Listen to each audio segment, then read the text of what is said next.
Well, the cucumbers are piling up, so I got to do something with them. Mine got off to a late start, but I've really been blessed with a great harvest, and it's forced me to get creative with ways to preserve them. I trellis my cucumbers, so a quick rinse is enough for me. Then I slice the ends off. I like to let all my produce sit right here in air dry before I take them up to my prep kitchen. So I have a very large variety of cucumber sizes here, but that's okay, because for this method, we're not going to discriminate. We're going to use everything. These cucumbers will be dehydrated, and they're actually going to become a very delicious cinnamon stick. Grab your cucumber, slice it in half, or about 4 inches long, either one's fine, and then slice it again in half the long way. You then want to take a spoon and spoon out all them seeds and any of that soft meat that's inside the cucumber. You want to be left with something that looks like this. It's going to be hollow and everything's going to be firm that's left behind. But don't throw away this pulp. We're going to use that in the next video or two. I then like to cut the cucumber into 3 long pieces. Now when you see the end result, you may decide you want to cut these a little bigger, but for me this is the perfect size. As soon as I have a few chopped up, I'm going to put them in a canner pot and then I'm going to start adding water.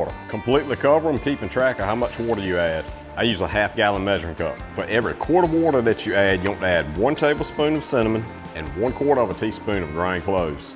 We're gonna have to simmer these for a bit. What I'm gonna do, I'm gonna bring this to just a very slight boil. Then I'm gonna reduce the heat down to a low heat, and I'm gonna let them sit here and simmer for 20 to 30 minutes. What this does, this infuses the flavors inside of that cucumber. This is an extra step, but if you try to skip it, I promise you're gonna be disappointed with the results. After about 25 minutes, they should look like this and smell absolutely delicious. Now we want to go ahead and remove them, get them out of here so we don't overcook them, put them on something, and let them drain. But just look at how dark these are. That is exactly what we want, and that's because we infused them babies. But these are cinnamon sticks, so we're gonna spice them up a little more, this time just with the cinnamon, but we're still gonna go on here pretty heavy. And of course we have to sweeten them. It doesn't matter what sweetener you use any granulated or powdered sweetener that you want, but I promise you're gonna want to use more of it than you think. These cucumbers really soak up the sweetener, and it really takes a lot to make this work. If your kitchen ain't looking like an Al Pacino movie, you better add more. And don't be shy, you can pack these things on here tight. They're gonna shrink up so fast and so small, it's not even gonna matter. I've been dehydrating these on 160 degrees and it's been taking anywhere from 20 to 24 hours. Well, I ended up running these for the full 24 hours, and that's because I had some thicker slices in here like this. I definitely recommend the thin slices. They end up being much crispier, but how crispy?